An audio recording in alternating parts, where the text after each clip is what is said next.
This is Barrels and Barrels, a bourbon and baseball podcast. With your hosts, Brendan Spinner, Michael Burns, and Kyle Rose. And welcome into another edition of Barrels and Barrels, a bourbon and baseball podcast. This is episode 10. I'm Brandon Spinner, as always, alongside Michael Burns and Kyle Rhodes. This is our first post-Thanksgiving episode. It's the final episode of November, but it's going to be posted in December. So happy December. Kyle, how you doing tonight, my man? How was your Thanksgiving?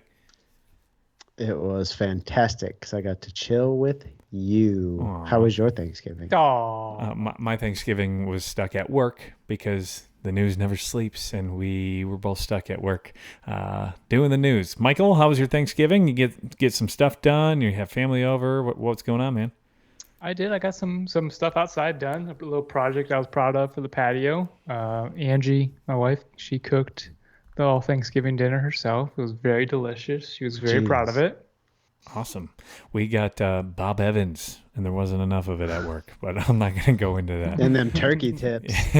and then we got later in the day we got turkey tips and greens. So we had multiple Thanksgiving foods at the station, but Amy did make some Any food. stuffing?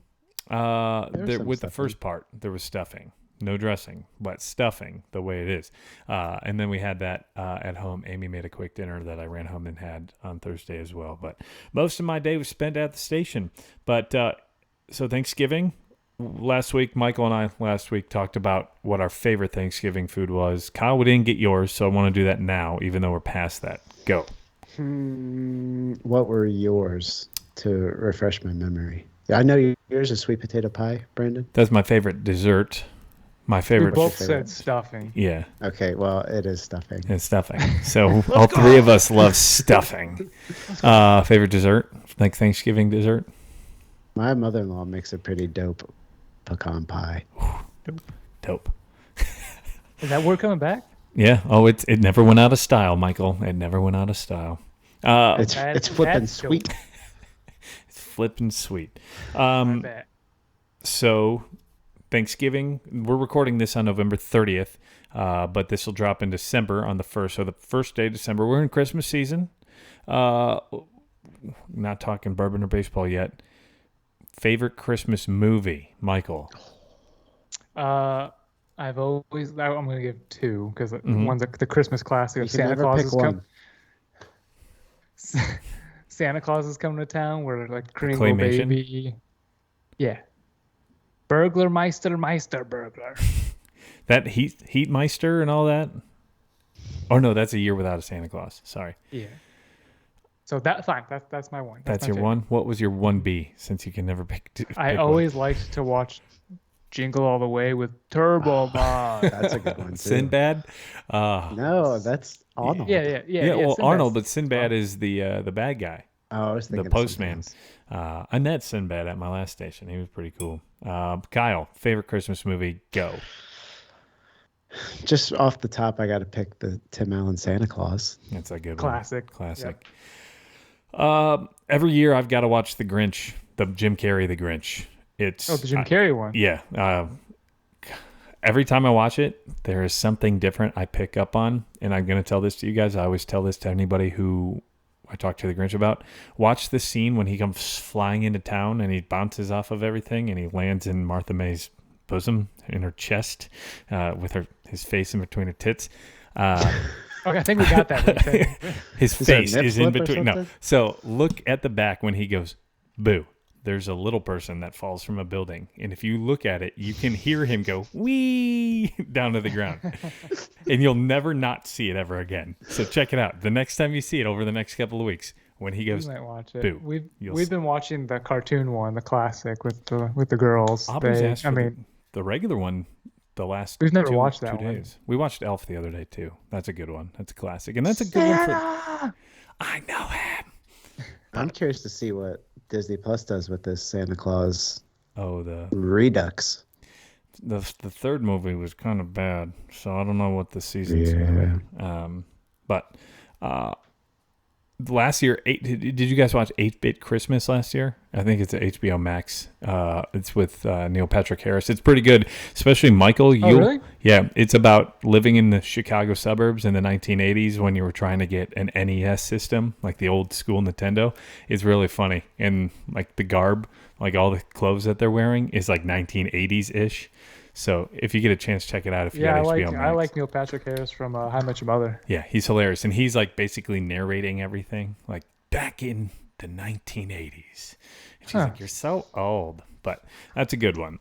So we talked Christmas. Now let's get into business. It is a Bourbon and Baseball podcast. Again, it's a podcast. So a big shout out to all our listeners. You're who makes us do that. Not you don't make us do it, but I love you give us a reason. Yep. When people get feedback that, hey, I listened to you in the car, I listened to you at the gym. I love hearing when you listen to us. Right. When you listen, or what part of the podcast was your favorite. Quit texting and driving. Yeah, voice to text.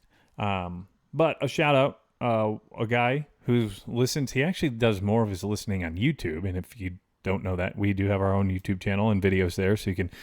Hi, Mom. Daniel, he goes by @bourbon_hunt. Today's his birthday, November 30th. So I want to give a big happy birthday to him. He actually sent Michael and I another mystery sample that we're going to hopefully try over the next couple of weeks. And not die from. And Kyle, I have a sealed envelope with the answer in it that I will get to you at work. But a big shout out to Daniel. And while we're on the shout outs, we got another review on Apple Podcasts. Last week, I shouted out Kristen Swilly. She gave us a review. We got another one. I'm assuming it's Ben at Bourbon in the Borough.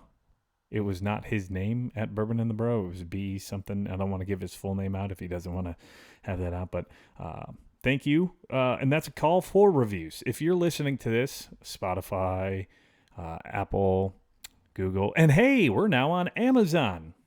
Go check us out there. But give us the money, Bezos. Can we go fly on your penis ship? Mark that one. What happens when you put us back in a room together? But so that's a call for reviews. If you can please listen to this, scroll in your app, Apple, Spotify. I haven't gone through Amazon yet, but click the 5 stars and write down what you like. I'm assuming it was Ben. If it's not Ben and it's someone else who we don't know or hasn't reached out to us, thank you. But it was a very nice, very, very nicely worded review, easy for me to say. So thank you. And speaking of that, as I mentioned, we're now on Amazon Podcasts, so big shout out to Amazon. You can listen to us there. I know a lot of people are now starting to turn to that. Do you guys know that we've got a listener in India, according to our thing? I'm India. India, Mom. Is that what you were going to say? No. Just talking about how attractive you are. You started drinking already. No, I haven't. And then I realized he could have said Jonathan India. We also got a listener, or at least he's listened a couple times, in Germany and one in Ghana. So shout out to the Ghanaians. Is that how you say it? Y'all gonna listen? Y'all gonna listen. Oh, man. This is Dad Joke Hour, brought to you by Barrels and Barrels. And we haven't even started the alcohol portion of that. And I won't. Well, Kyle, we'll get you there. We're working on it. What you may have seen on Instagram the other day from us is it was our 100th post. We called it our Bottle and Bond post. So cool. That's kind of a milestone, 100 posts on Instagram. It's cool. Are you trying to convince us, or? No, I'm just asking you. What do you think? No, that was cool. I love the Bottle and Bond post. I mean, that is bourbon as you get it right there. 100 proof, 100 posts. It's the classiest you'll ever see me. Brandon sent me that as like, hey, here's what it looks like. I died laughing. For those of you who haven't looked at it, go check out our Instagram page and our 100th post. It's our Bottled in Bond post, but Kyle misunderstood the assignment. So we'll just leave it at that. Was that Photoshop, or did you actually get a tux on? Oh, that was Brandon using Photoshop. Hey, come on, man. I looked pretty good. That's the best you're going to look, you said. Yeah. Mm-hmm. So, to transition that was our Bottle and Bond post. We're going to go with a Bottle and Bond for our bourbon review this week. This week, it is the Heaven Hill bottled in Bond. It is a 7-year-old bourbon. Michael, have you? It is distilled by Heaven Hill Distillery in Louisville, Kentucky. Are you making fun of the way I talk? You making fun of the way I talk. All right, game on, bitch. Have you cracked yours open yet? I sure have. All right. So Heaven and Hill, that's fresh pop, is one of my favorite distilleries. Probably, if I had to pick, my favorite of the major distilleries out there. I don't think that there's something that I haven't tried from there that I didn't like. What's your 3 ones you would name off for anybody that doesn't know Heaven Hill products? Elijah Craig, Heaven and Hill Bottom Bod. There's Old Fitzgerald. There's also Henry McKenna 10, Larceny Barrel Proof or regular Larceny. I think there's Rittenhouse Rye. They've got that. A lot of people don't know that JTS Brown, the Bottle and Bond, that is a Heaven and Hill product. Mellow Corn comes from them as well. They do a lot of bottle and bond. I didn't realize all of those you just listed were Heaven Hill. Yeah, so that's why I say I'm a very big fan of Heaven Hill, which you can get there in Bardstown. So this week's review, you see it a lot more on social media here the last couple of weeks. I don't know if that's because they're pushing it out. I bought this at the Kroger down the street. I've got a second bottle that I got back in Chicago a couple months or years ago. This is a good one. This is a 7-year-old bourbon. It is bottled in Bond, so that means it reaches the criteria that needs to be met by the government to become a bottle in Bond. It has to be aged 4 years. It has to be bottled at 100 proof. Does this one say if it's in the spring or the fall? It has to be distilled and then barreled in a certain season, either spring or the fall.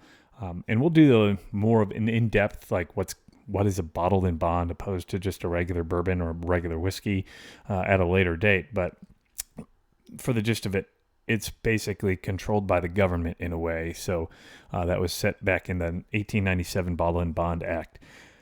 So, Michael, have you read much about this? I know you have it open. You've tried it. What are your thoughts initially? I've tried it. I always see it out there. I'm not able to get it here locally. I scored mine on my business trip to South Carolina, where everyone can remember my paper cup incident.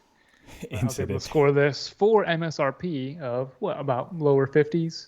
Well, MSRP they list at $40, but right now it's really hard to find anything less than $50. I think I got mine for $49.99. What's sad is this used to be a $12 to $15 bourbon.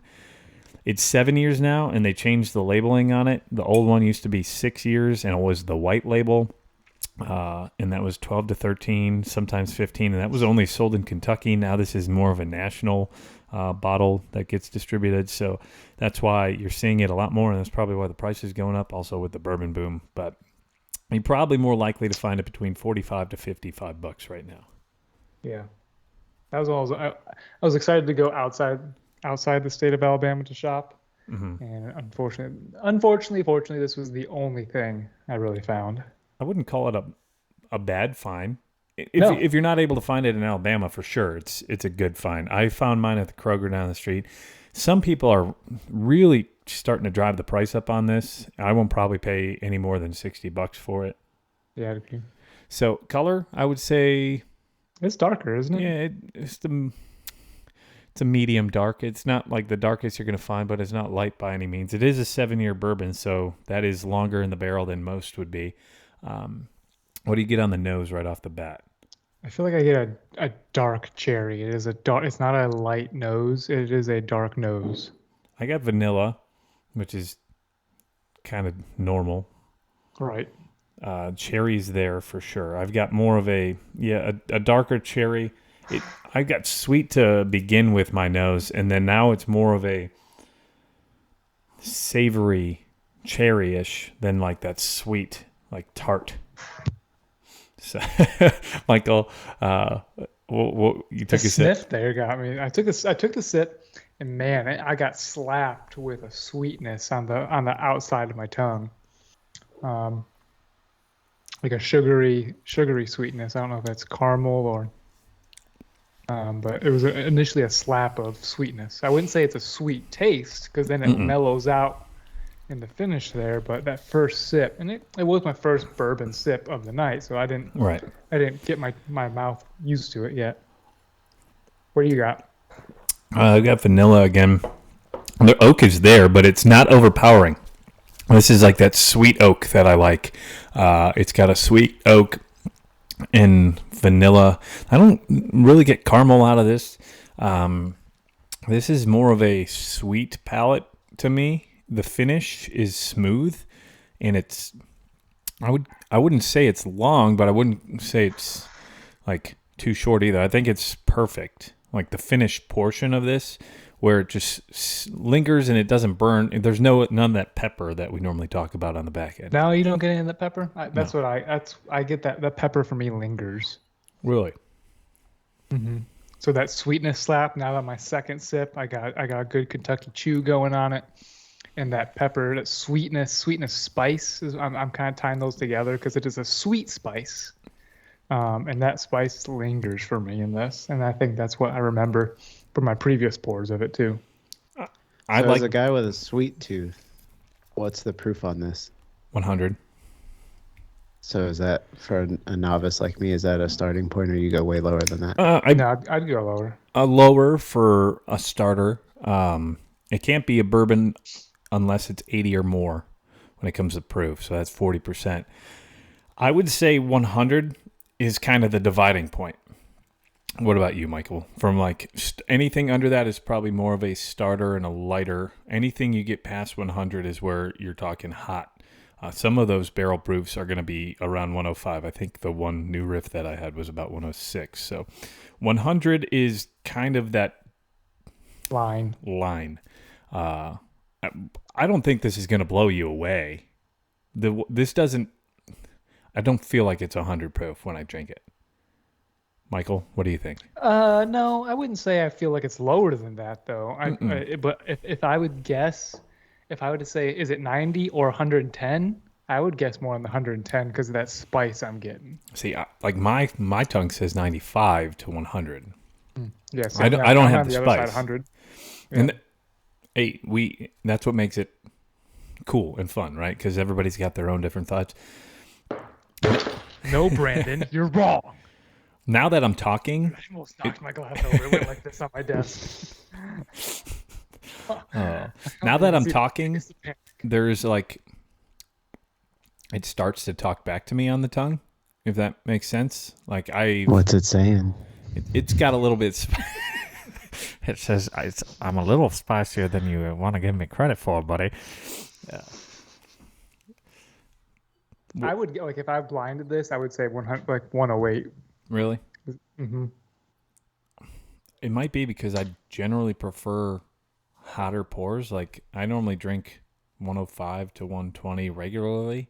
Yep. So the 90s, I'm the 90s are a struggle. Anything below 90, like I saw Widow Jane 10 year on the shelf. Mm-hmm. I was like, oh, cool. All right, it's on. I think it was Black Friday, and they had it on special. And I looked at it, I was like, I think 86 proof, and I was like, oh, that's not worth it. No. Well, I think 86 proof, and I think of like regular Old Forester, not even the 100 proof Old Forester, just a regular 86. So rating scale, where would you put this? For me, this is a bench player for me. The spice kind of takes away too much of the flavor. The first, the sniff, you get the cherries, the fruit, you kind of get excited, the sweetness, but it punches too much for me. That it hides the flavor. So I kind of lied. I said that it wasn't too long of a finish. Like this finish now, I still feel it, and I haven't sipped in about a minute. So I'm going to change my thought on the finish. It's a lot longer and lingering than I had anticipated, especially after the first two sips. It doesn't blow me away, though, as in like heat-wise. I'm going to go with an everyday player. I have 2 bottles of this. I'll usually have one of these at the house at all times if I can find it and it's affordable.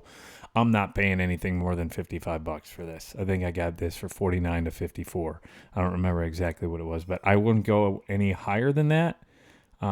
Just because it compares to a lot of other things that are out there. I would take Elijah Craig over this, just a regular small batch.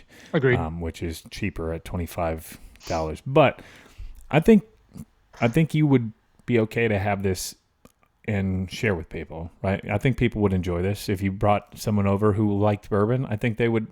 I think you could pull the rye fans and you can pull the bourbon fans into one with this. I agree with that point. I think this has the spice of a rye.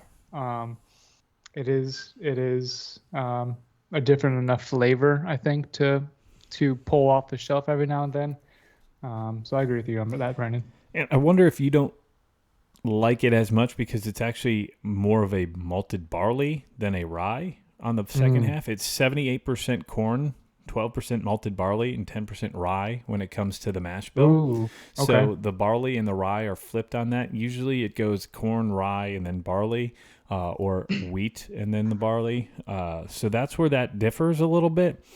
I don't get that malted barley like kick that you normally would do, right? Like you normally get the peatiness out of it, don't you? Is that what you normally talk about? About like the barley? Yeah. It's not even the peatiness. I'm trying to look up one that I know and see what the mash bill of it is that I know is really malted barley. From the tasting notes on Heaven Hill, they say aroma, vanilla, honey, and rich caramel. I didn't really get too much caramel out of this. I did get the vanilla. I would probably have to search for the honey, but it's probably there. Smooth, warm, and sweet, subtle rye spice note. You picked that up. Caramel and honey mingle with just enough oak. I got the oak for sure, and I got oak and vanilla. So take a light sip. Don't take a heavy sip. Take a light sip, and you'll get that honey. So I think there's not enough for it to overwhelm your mouth, and I think you can get that honey with just a light sip. I got like a honey oak, right? Yeah, so maybe this is real good light sipper, something that you're gonna sip. Like I wonder if you put ounces. an ice cube in it, if that were to change the. I normally drink mine neat, or even a drop of water. I wonder if that would change it 100% for you because it's gonna thin it out just enough to where you're probably not getting that kick. That would be one to experiment. Yeah, I don't like it cold. I don't like it. I like my room temp, like you're supposed to do neat. But I'll give it a shot. Yeah, just something to change it up. But I'm gonna go with an everyday player just because ever since I've been able to find these, I've always had one on my shelf, and I find that when I have one open, it goes fast. So, everyday player on that. So that is Heaven and Hill Distilleries, Heaven and Hill bottled in bond, 7-year bourbon, distilled and bottled. This is DSP is in Kentucky, so Louisville, Kentucky, and then bottled by Bardstown. So what that's saying is it was distilled where they distill in Louisville, but they bottled it in Bardstown, which they have to put on the bottle for the Bottled in Bond Act from 1897. So good stuff. I love Heaven Hill. I always want to say Heaven in Hill, but it's Heaven Hill. I know. I want to say the same thing. When I was making graphics, I wanted to put "and" on it. Yeah. So Heaven Hill. When I was making fun of you talking, I had to look up. I was like, "Oh, it's just Heaven Hill, not Heaven in Hill." It like part of me always wants to put that in the middle. I don't know why. Maybe it's like one of those Bernstein bears. You know the conspiracy theory behind all that. Maybe at one point it was Heaven and Hill. I don't know. Oh, right. You know, like, yes, what's that called? The Mandela effect? Mandela effect? Mandela. Yeah. So I would give this an everyday pour. Michael's going with the bench, but again, a bench isn't a knock. It's just not going to be something that you're always going to. Something that's not going to get drained quickly, probably. Right. Something that's nice to have on the shelf, but yeah. Nice for key situations. Hey gang, we wanted to take a break from the booze and ball talk to talk about some booze and ball apparel. Walkoffs and Whiskey is doing something special for you, the listeners. Head over to walkoffsandwhiskey.com and use the code BNB at checkout, and you'll get 10% off your purchase. That's code BNB at checkout, and you'll get 10% off your purchase. Now, let's get back to the show. As we turn from bourbon, now we go to the baseball portion of the Bourbon and Baseball podcast. And what we've been doing here for the last couple of weeks is some trivia. I got a couple of cool trivia questions here. I think one or two of them, one of them you should get. The second one is going to be a little more difficult, but it should be possible. So one of the big news in baseball over the last couple of days is the Jose Abreu signing to the Houston Astros, and we'll touch on that here in a second as far as the details of the signing. But the trivia question is, Jose Abreu was an all-star at first base in 2018 for the AL team. Who was the last Astros first baseman to start an All-Star game? Michael, turn Google off. I'm going to say Jeff Bagwell. And Kyle, what is your answer? I don't know. So Astros, first base. The last first baseman for the Astros to start an All-Star game. Kyle Tucker. Kyle Tucker, because of Kyle, and he plays the outfield. Yes. You're both incorrect. It was Lance Berkman. Dang it! And he was the starter at first base in 2008. But I even Googled it, and it couldn't give me the right answer. Lance Berkman was my next one. I was like, nah, maybe he was in the outfield still at that point. Yeah, well, that's when the he was on the that's the Astros. tricky part, right? Is where was he playing at what time and all Right. that. I was thinking when he was on the Astros, maybe he was still in the outfield when he was making the All-Star team. Yeah. Because that was the time of the Killer Bees, Biggio, Bagwell, and Berkman. Mm-hmm. And then 2005, they went to the World Series and lost to the White Sox, which is where Jose Abreu came from, and that's where the second trivia question comes. Jose Abreu hit 243 home runs with the White Sox. That is the third most in their franchise's history. Can you name who the other two players ahead of him are? Kyle, you're first this time. I know nothing about The White Sox. All right, Kyle, you have defaulted to Michael. I'm going with the Big Hurt, Frank Okay. Thomas, and Paul Konerko. And he's looking at the answer on his screen right now because I can see his eyes dart back and forth. It was Frank. Can you tell me how many home runs they had? Because it's on your screen right now. No, it's not on my screen. Yes, it is. Yes, I it can is. take my secondary camera right here and show you my screen. So it is Frank Thomas and Paul Konerko. So Michael got it. He's celebrating because he figured out where I get the trivia questions I from. did not. That was 2000s. I could easily know 2000s It baseball trivia. So do you know how close the two of them are within home runs? 8. I think Frank Thomas is. I don't know if he eclipsed 500. Konerko did not eclipse 500. I'm gonna say Thomas is in just. No, he's like in 500s. Konerko, no, I don't know, Brendan. So with the franchise, Frank Thomas hit 448. He did end up hitting 500. I believe he did that with the Blue Jays when he did that. Frank Thomas was my favorite player growing up. All-time favorite player, the Big Hurt. Really? But I didn't realize how many Paul Konerko hit with the White Sox. It's 432. So they're only 16 apart. And that's 1 and 2 franchise history. 1 and 2 in franchise history, and then Abreu's in third at 243, which kind of tells the story on the longevity of players for the White Sox that were good. Like Tomei played for them, hit a bunch of home runs, but it was only 3 or 4 years. Adam Dunn either hit a home run or struck out with the White Sox, and I think he hit less than 100. So those are my two trivia questions this week. Yeah, and he was only on the team for 2 or 3 years too, where he was like a stud. Albert Bell, you can name those players, but then you got to go back to Nellie Fox era. You got to go back to name's blanking on me. He does pre and post game some days. Bill Melton. The Hawk. Hawk doesn't do the games anymore for the White Sox. But moving on from the trivia, we're going to go on into the offseason. Jose Abreu, of course, the biggest free agency signing so far in the offseason. We talked about Tyler Anderson last week, but his deal was just about $39 million. Jose Abreu gets 3 years, $58.5 million from the Astros to play first base and most likely spend some time at DH for the Astros. What do you think of that signing, Mike? Like, what was your first impression when you heard the news? No, why improve the Astros? That's my first impression. I was hoping the Cubs were going to sign him, but I thought he would have worked out well on a short-term deal. Yeah, right. I think the Astros will get value out of it, guaranteed. Years 1 and 2, year 3 is that fringe, and right. I think that's what won him to the Astros. Is the Astros said, "You want 2 years, we'll give you the third," and. Mm-hmm. They paid for their guy. They went and got him. Yeah. So the Astros won the Jose Abreu sweepstakes, but he was also rumored to go to the Cubs or the Padres, and I think both teams were lingering around that 2-year deal. I don't think the money is terrible, $58 million, which comes out to about $19 a year, which isn't awful. Right. But I think that third year is really going to kill him. He's going into year 36. He's going to be, and that is I am 12, 36. So who knows? He's from Cuba. I know that's a big deal. And the game is you don't know necessarily how old the players actually are.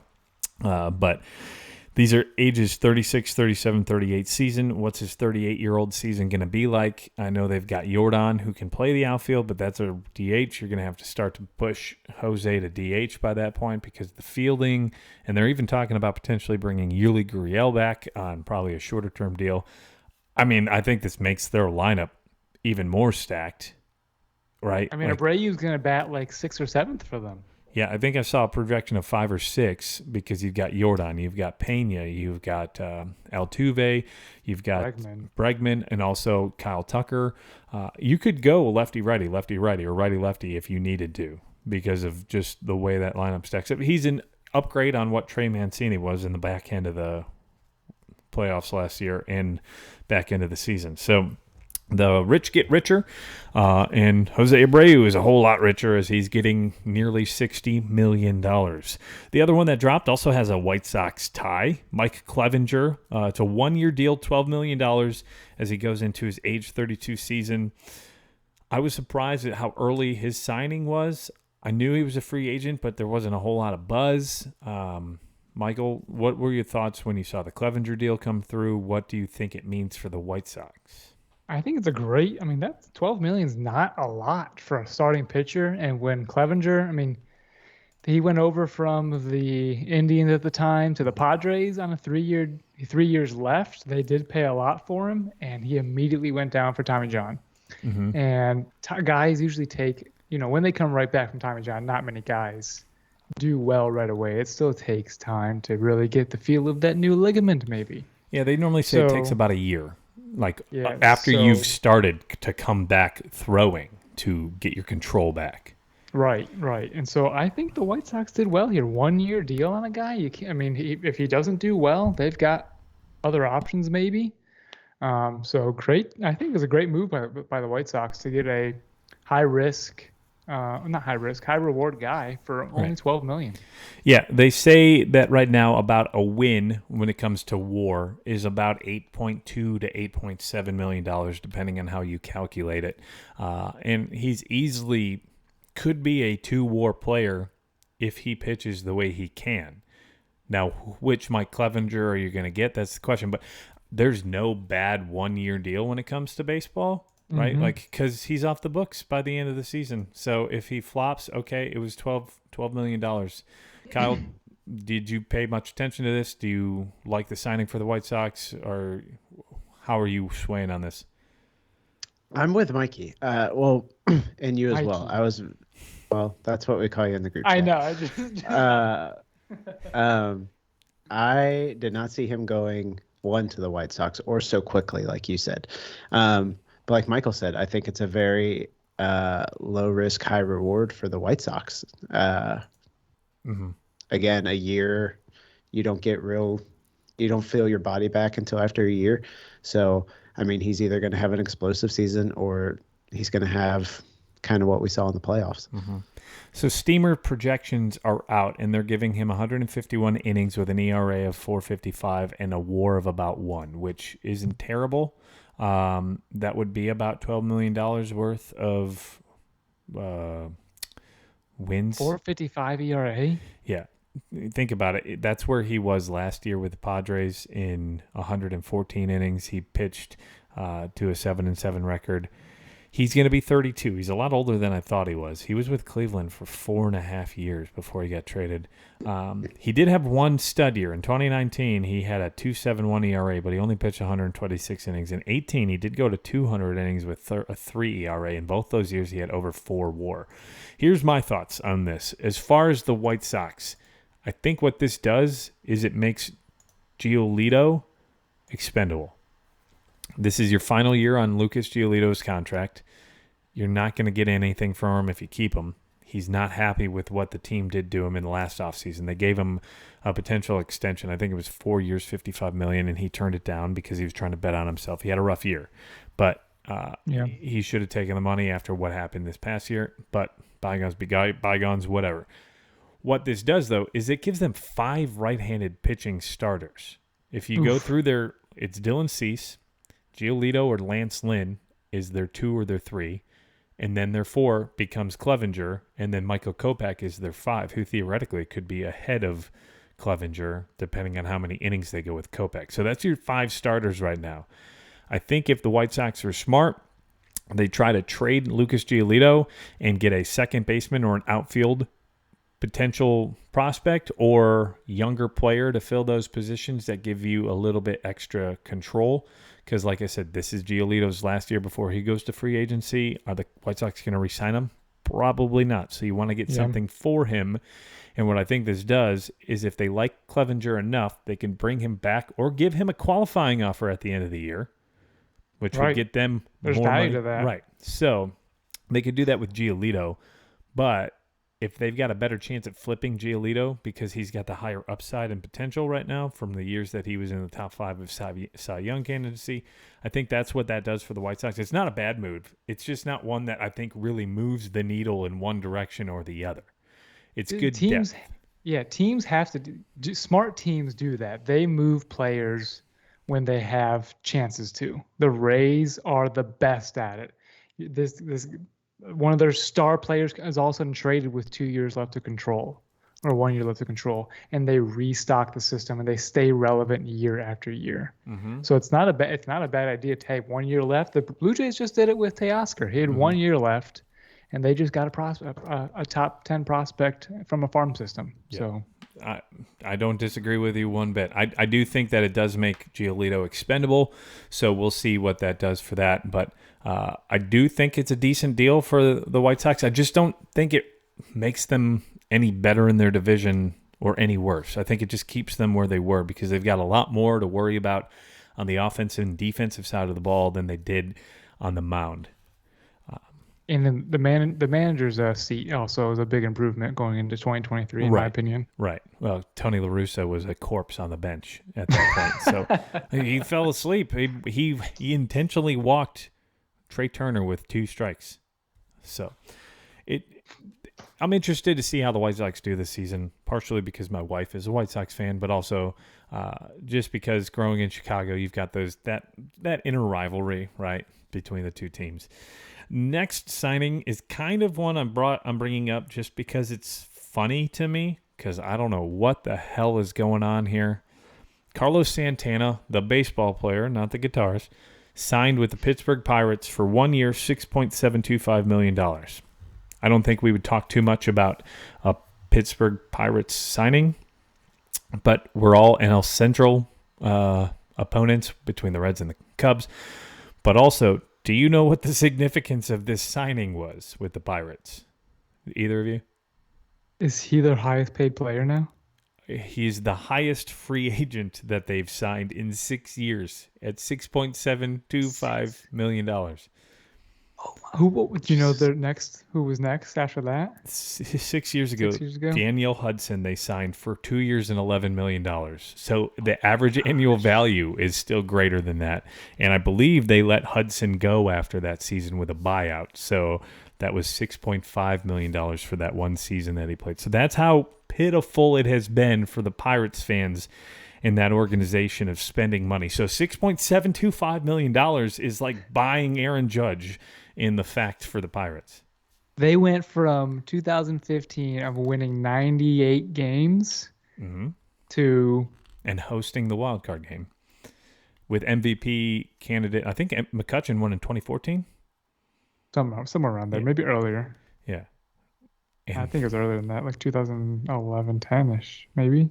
Kyle, you're the statistician and the fact checker. Can you check us when McCutchen won his MVP? It just tells you the Pirates how poorly they have done since 2015. Yeah. So, and also I don't know not on the field and in the GM box. Right. That's terrible. It's ridiculous. As far as there goes Brandon Reach 2013. 2013. So it was in between both of ours. You said 11, I said 14. I'm closer. You went over though. Yeah. Well, this isn't The Price is Right, bitch. So the Pirates signed Carlos Santana 6.7, but also didn't they just trade for Choi, the first baseman from the Rays, like a couple weeks ago? Yeah. So what the hell are they doing? That's another. And you know what they did last week, right before they signed Santana? They claimed another first baseman, Diaz, from the Marlins off of waivers. And then when they signed Santana, they were like, oh, yeah, no, never mind. We're going to waive you too. And they designated him for assignment. Just one of those, what the hell is Pittsburgh doing? Do you know the GM's name? He's not Dombrowski anymore. I think he was there for a while. What was that, Kyle? Oh, it is who I think it's Ben Sherrington. Oh, he built the Red Sox World Championship in 2018, or he was the general manager at that time. Unless when did Sherrington take over? Since 2019, he's been with the Pirates. What's the guy doing? I don't know. Pirating. What did he say? What'd you say? He said pirating.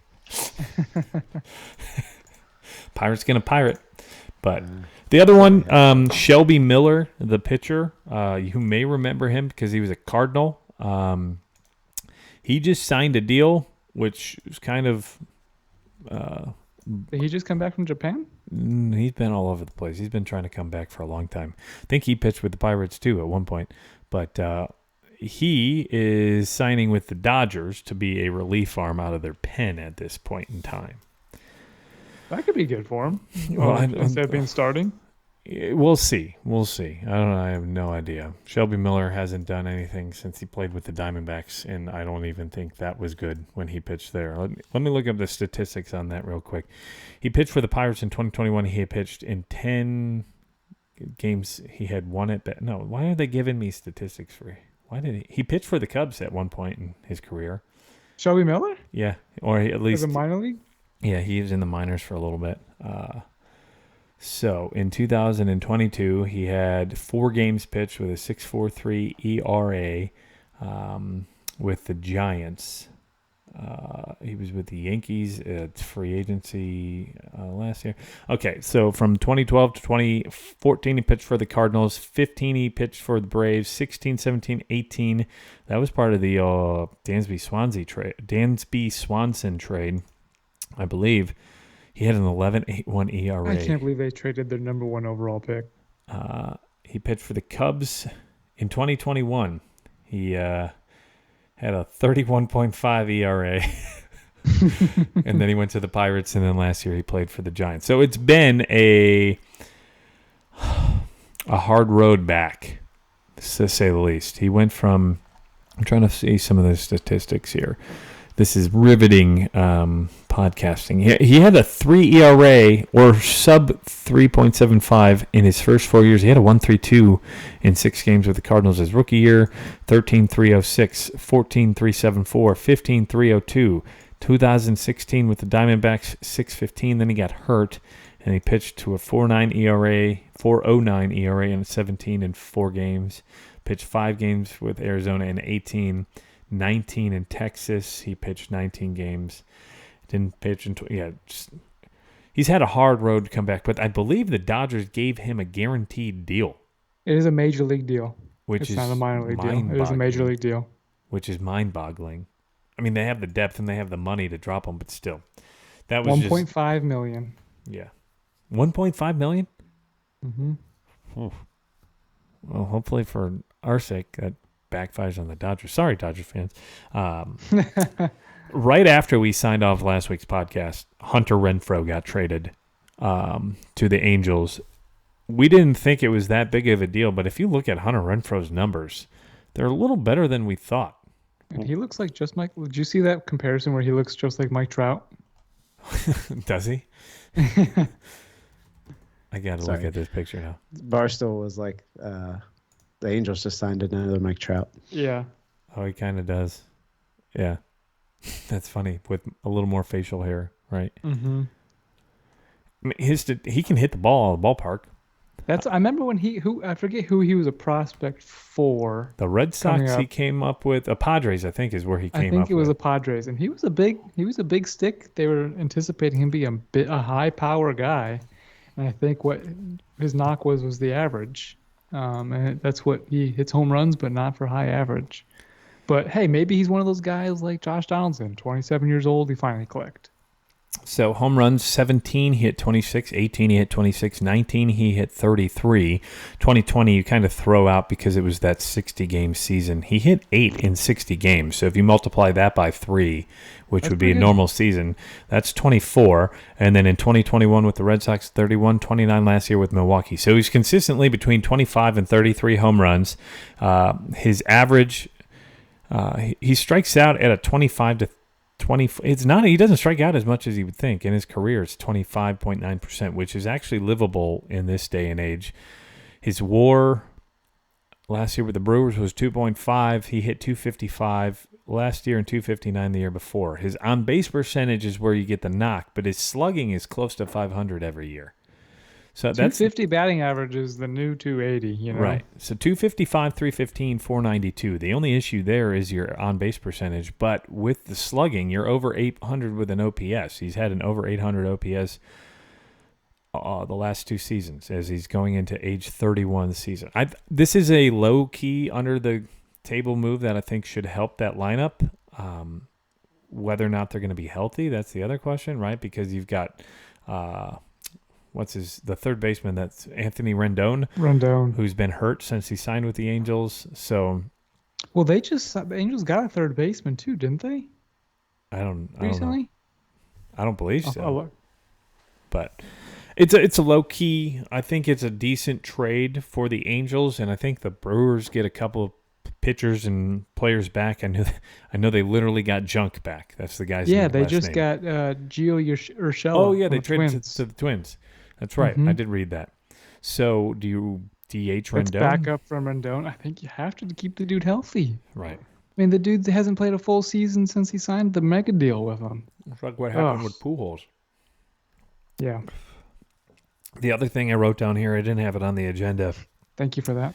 You're welcome. That's the heat that we were talking about earlier. That wasn't there, but now is present. Kyle, this one's more for you because we were kind of laughing at it yesterday. Joey Votto. Oh my gosh! So first tournament, baby.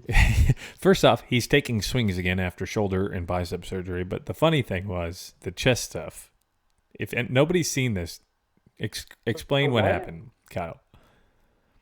He looks like Michael on an average day.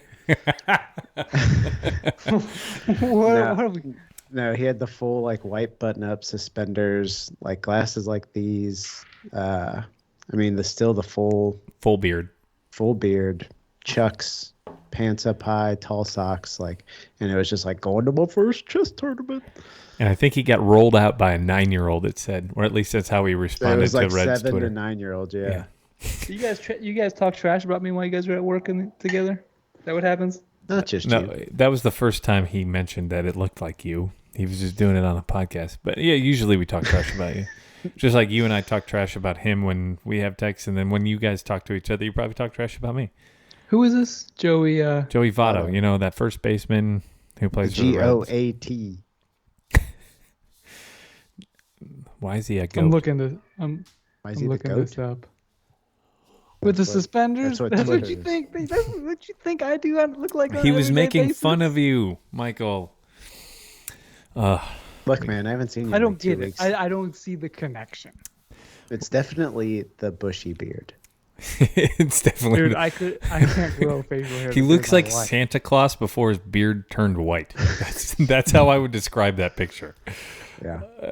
I don't know. Camera. Well, no, he's showing it to the camera that he's recording on. The Skype camera we're using is a different camera. For those of you at home listening, this is riveting podcasting yet again. Okay, so moving on. Next week is actually a very big week within the offseason. We're probably going to have a lot of baseball talk on our Instagram page. Starting Sunday is the winter meetings, which is usually the hotbed for not only rumors, but signings. And also there's some changes this year that they're going to be talking about.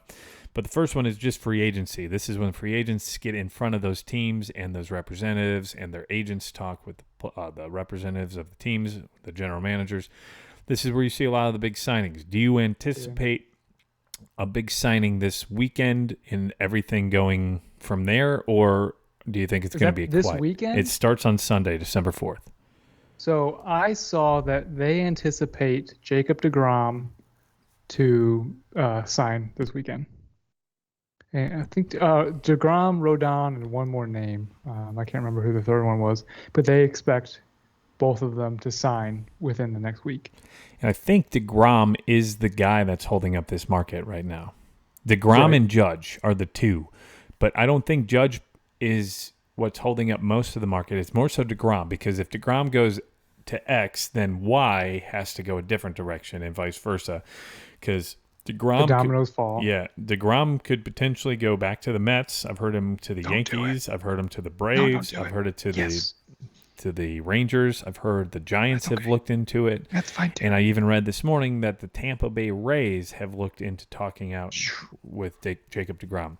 I thought that was funny because they're not going to spend anything more than $20 million. So it's a one-year deal. But it'd be like an 80. If they did 2 years, $80 million. That's more than their average value that they typically do of $67 million. Right. Maybe they're finally saying, okay, we've got to get people into this ballpark or something along those lines. But I wouldn't be surprised if once DeGrom signs, you see where Verlander and then Rodon go, and then the dominoes continue to fall from there. On the pitching side of things, especially on the pitching side, it's going to be the shortstops. Right. And I think Trey Turner's I think Trey Turner's top tier.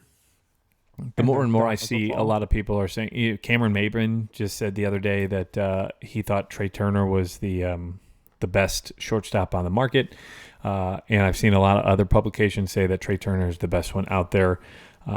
So it'll be interesting. It's going to be a hellfire couple of days, because not only do you have free agency, you get a bunch of trades that tend to come out of that because all the general managers are there. I love the GM meetings usually. And then it caps off with the Rule 5 draft, with the winter meetings where each team goes through the Rule 5 draft. But another wrinkle, for the first time ever, they're doing the draft lottery this year. So they're actually going to do the lottery of who drafts where, because in recent years, you just drafted by the position you finished. The worst team in the league got the first pick, etc. from there. This year, the way it stacks up is it's a draft. It's a lottery for that draft. So we're all going to find out who's drafting in what order, who had the worst record, has a better percentage, yada, yada, yada. But this is the first time that's going to happen. That happens on December 6th. So a lot going on here December 4th through the 7th. So make sure you're paying attention to our Instagram page, our Twitter page, and just Twitter in general. That's probably your best go-to. But with the new rules on Twitter and the whole checkmark thing, just make sure you're getting the right sources on that. I almost got duped the other day. It said Giolito got traded to the Twins. I was like, why would they trade in division? It was some guy who bought a check mark. So just keep that in mind. So next week is going to be Helter Skelter, and we're hoping to record next Tuesday. So most of that action will have already happened. So keep an eye on that. That is when you can expect our next recording, and that's where we're jumping into the what to watch for next. We've got a lot up our sleeves. Kyle's been doing these Tops Tuesdays, their Tuesday trading card reviews. One dropped out there yesterday, so if you haven't seen that, a couple of cool baseball cards. Which has been the favorite one you've pulled so far, Kyle? See, I just opened up the rest, so so you may. So Wander Franco was the one that just debuted this week. It was a rookie card too, I believe, right? Wander rookie holographic. Schwarber was cool. Mm-hmm. Yeah. He was just in town here this past weekend for Thanksgiving. Yeah. Pulling a Jose Abreu on the week he got traded was kind of interesting. We've got some big names coming in the next couple weeks. Oh, spoiler. So go check that out. That, again, is on our Instagram page. And also YouTube Shorts. You can see the videos there. Trading Card Tuesdays. So Kyle's got that coming up. We've got more bourbon reviews. Michael and I have a couple up our sleeve. That'll be coming up out of the next couple of weeks. And then, of course, free agency news. And then we're going to have some podcasts where you can learn about us. What drives us? Why do we like baseball? What got us into bourbon and all of that? So be on the lookout for that over the next couple of weeks. We've got a lot coming on. We're also going to be hopefully making some food with bourbon here shortly. What do we call that? Kay's Kitchen? Yeah. Do you mean at drinking bourbon while making food? Right? That and making food with night. But this one has the food with bourbon in it. And I've seen a couple of cool recipes that Kyle's got, so you may want to check this out. Right in time for the holidays. Yeah, right in time for the holidays. For your My world famous bourbon balls. I love when your balls are full of Okay, bourbon. so I'm out. anyways, See ya. folks, Well, They're chocolate and it is after dark, is it not? So, for as Festivus, always, you might can... be a great Festivus snack to take. Is there those bourbon recipes? I know some people like from Seinfeld Festivus. What did you Did say? you say Seinfeld? Seinfeld? Seinfeld. It's Seinfeld. What did I say? You said Seinfeld. Seinfeld, like the field that you play on. Put your white not- shirt I made on. fun- And Yeah, you make fun of me. I said it's on, bitch. It's on, bitch. Come on, Joey Seinfeld. Votto. Dress the part. But as always, you can find us on Instagram. We just hit our 100th post. We're at 527 followers, so thank you to all of you.